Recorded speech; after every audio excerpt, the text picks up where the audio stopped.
আসসালামু আলাইকুম ওয়া রাহমাতুল্লাহ। প্রিয় দাখিল 27 ব্যাচ, তোমরা সবাই কেমন আছো?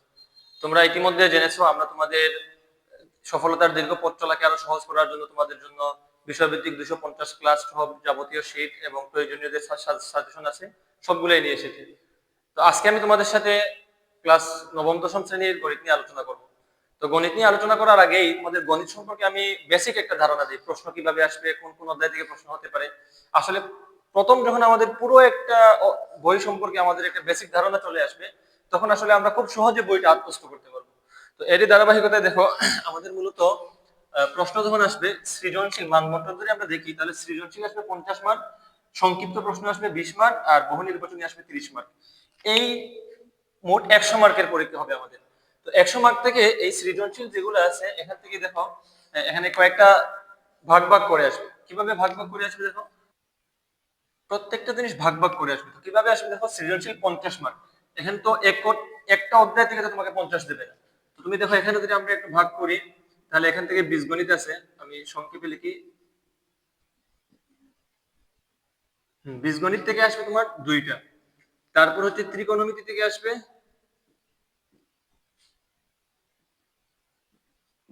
দুইটা, জ্যামিতি থেকে আসবে দুইটা, আর সর্বশেষ পরিসংখ্যান থেকে আসবে দুইটা।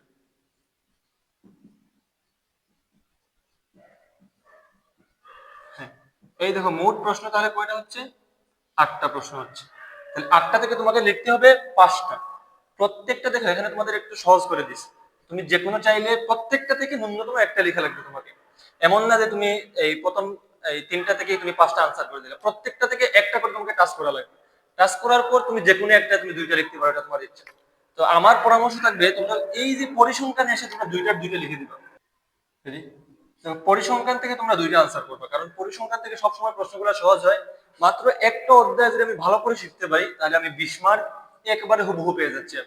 সুতরাং এই বাকি অনেকগুলো অধ্যায়, এখানে দেখো জ্যামিতির মধ্যে সম্পাদ্য আছে, উপপাদ্য আছে, ত্রিকোণমিতির মধ্যে অনেক অধ্যায় আছে, বীজগণিতের মধ্যে অনেক অধ্যায় আছে। তো এতগুলো পড়ে আসলে আমার একটা বা দুইটা আনসার করার থেকে আমি যদি একটা অধ্যায় পড়ে আমি দুইটা আনসার করতে পারি, তাহলে এটা আমাদের জন্য সবচেয়ে বেশি প্লাস পয়েন্ট হবে। তো তোমাদের প্রতি পরামর্শ থাকবে যে পরিসংখ্যানটা একেবারে ঝাড়াই ফেলবা তোমরা আর কি, যেভাবে পারো। পরিসংখ্যানটা যত ভালো পারবা তত তোমরা সহজে আনসার করতে পারবে। তো পরিসংখ্যান থেকে দুইটা দিবা। জ্যামিতিতে এসে আমাদের পরামর্শ থাকবে তোমরা সম্পাদ্যটা আনসার করে দেবা। সম্পাদ্য আনসার করলে কি হচ্ছে, এখানে তুমি উপপাদ্যটা তুলনামূলক সম্পাদ্য থেকে একটু কঠিন হয়। তো কঠিনটা যদি পারো ভালো, আমরা এভাবে তোমাদেরকে তৈরি করার চেষ্টা করবো যাতে তোমরা দুইটাই পারো। বাট দুইটাই যখন পারবা তখন সহজে আনসার করবো সম্পাদ্যটা, তাহলে তোমরা মার্কটা পাওয়া মানে পাইতে তোমার সহজ হবে। তারপর ত্রিকোণমিতি তুমি নবম অধ্যায় এবং দশম অধ্যায় শিখলে মোটামুটি এখান থেকে তুমি দুইটা আনসার করতে পারবা। আর বীজগণিত তুমি যদি মনে করো সিলেবাসে যেগুলো আছে মোটামুটি মান নির্ণয় থেকে শুরু করে একটু বেসিক শক্ত করে শিখতে পারো, তাহলে এখান থেকে তুমি যে কোনো একটা আনসার করতে পারবা। দেখবা মান নির্ণয় থেকে একটা প্রশ্ন চলেই আসে। তো আমরা শিখবো সবগুলো, এখানে যা আছে সবগুলোই আমরা শিখবো, কিন্তু পরীক্ষায় আনসার করার ক্ষেত্রে তোমরা এই যে আমি যে বিষয়গুলো বললাম এগুলো একটু ফলো করবো। তাহলে দেখবা তুমি সহজে কম সময়ে বা কম পরেও তুমি বেশি মার্ক আনসার করতে পারবে। পরে সংক্ষিপ্ত প্রশ্ন তার 20টা থাকবে, সবগুলো থেকে মিলে ঝিলেই থাকবে। আর বহু নির্বাচনী এমসিকিউ, এগুলো প্রত্যেকটা এমসিকিউ থেকে খুব কম থাকবে, পরিসংখ্যান থেকে বাকিগুলো থেকে একটু বেশি থাকবে। তো এই হচ্ছে তোমাদের মূলত 100 মার্ক এবং কিভাবে আসবে আর কিভাবে তোমরা লিখবে। তাহলে আজকে আমি তোমাদের সাথে যে বিষয়টি নিয়ে আলোচনা করবো, গণিতে 3.1 বীজগণিতে 3.1 যেটা, সেটা নিয়ে তোমাদের সাথে আলোচনা করবো। দেখো, তো 3.1-এ দেখো আমাদের এখানে বর্গ, তারপর হচ্ছে মান নির্ণয়, তারপরে এরকম সরল করা, এই বেসিক জিনিসগুলো আমাদেরকে শিখতে হবে। তো এগুলো শেখার জন্য আমাদের কিছু বেসিক বেসিক সূত্র আছে, এগুলো আমাদেরকে খুব মানে শুরুতেই আত্মস্থ করা লাগবে। কারণ গণিত এমন একটা জিনিস, এখানে কিছু জিনিস তোমাকে মুখস্থ করাই লাগবে। হ্যাঁ, মুখস্থটাকে আমরা আরো সহজ করে দেবো, তাতে তোমাদের গদ বাঁধা সব সূত্র মুখস্থ করতে না হয়। এরকম কিছু আমরা তোমাদেরকে শিখিয়ে দেবো অল্প জায়গায়, কিন্তু অল্প হলেও তোমাকে মুখস্থ করা লাগবে। এগুলো যদি তুমি না করো, তাহলে দেখা গেছে অন্য আরো 10 জন যেভাবে গণিত পারবে তুমি ওইভাবে পারবে না, কারণ সূত্রটা তুমি নিজে বানায় লিখতে পারবে না, নিজের মেধা থেকে তৈরি করতে পারবে না। এটা তৈরি আছে, জাস্ট তুমি এখানে হুবহু বসাই দেবে। তো দেখো আমরা কয়েকটা বেসিক সূত্র শিখি আগে। তাহলে তাহলে দেখো সূত্রগুলা, প্রথমে যদি আমি লিখি a plus B whole square, ঠিক আছে? তাহলে এখান থেকে আমি কি শিখতে পারি, দেখো এখানে দুইটা আমরা শিখতে পারি। একটা হচ্ছে সূত্র হচ্ছে square plus 2ab plus b square. আর মান নির্ণয় আসলে আমরা কোনটা লিখবো? a minus B whole square plus 4ab।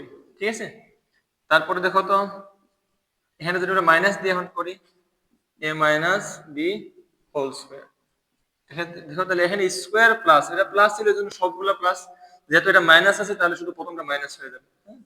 তাহলে square minus 2ab plus b square. আর যদি মান নির্ণয় আসে তাহলে কি করব?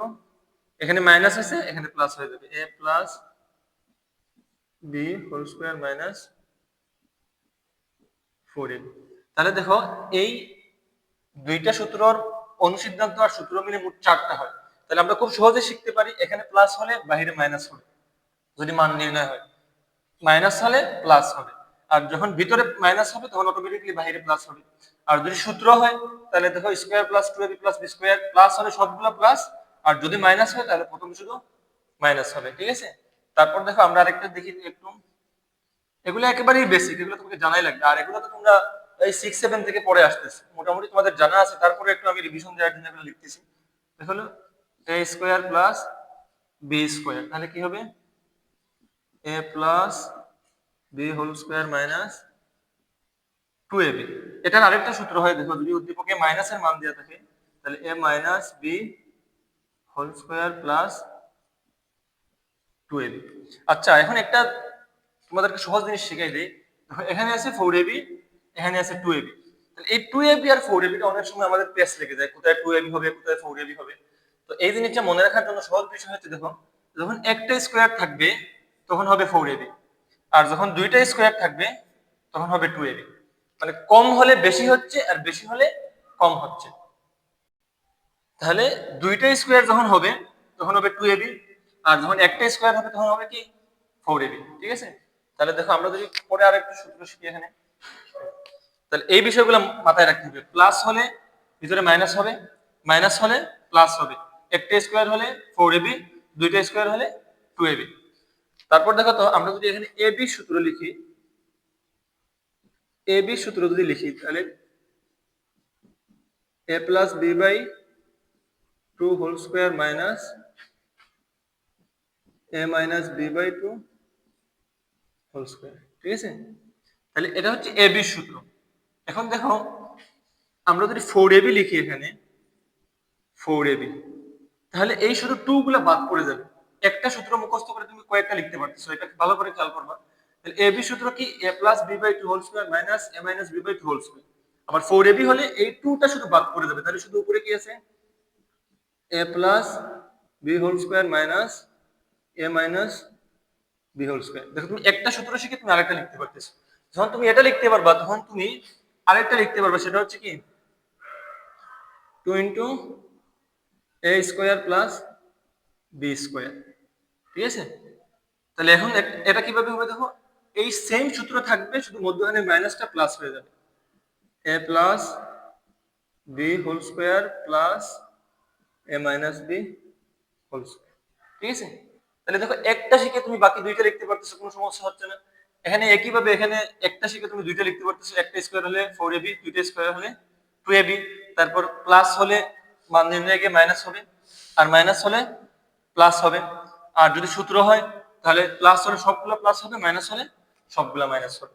এখন দেখো এটা অন্যভাবেও আসতে পারে, এখানে 2ab আসছে না, এটা 2ab না হয়ে এটা এভাবেও আসতে পারে, এই 2 ইনটু স্কয়ার না হয় এটা একসাথে আসতে পারে 2a square plus 2b square, এভাবেও আসতে পারে। অথবা এটা আরেক রকম আসতে পারে, দেখো এটা এভাবে না এসে এভাবেও আসতে পারে যে a স্কয়ার, হ্যাঁ a square plus b square by 2, এটা এভাবেও আসতে পারে। ঠিক আছে, তো এটা যে কোনো ভাবে আসুক আমাদের মূল সূত্রটা জানা থাকা লাগবে। এখন দেখো সূত্রের ক্ষেত্রে আরেকটা আমাদের যে বিষয়টা ফলো রাখা লাগবে, আমরা এই অংশ দিয়ে এই অংশ শিখবো না, আমরা উভয় পাশ শিখবো আমাদের।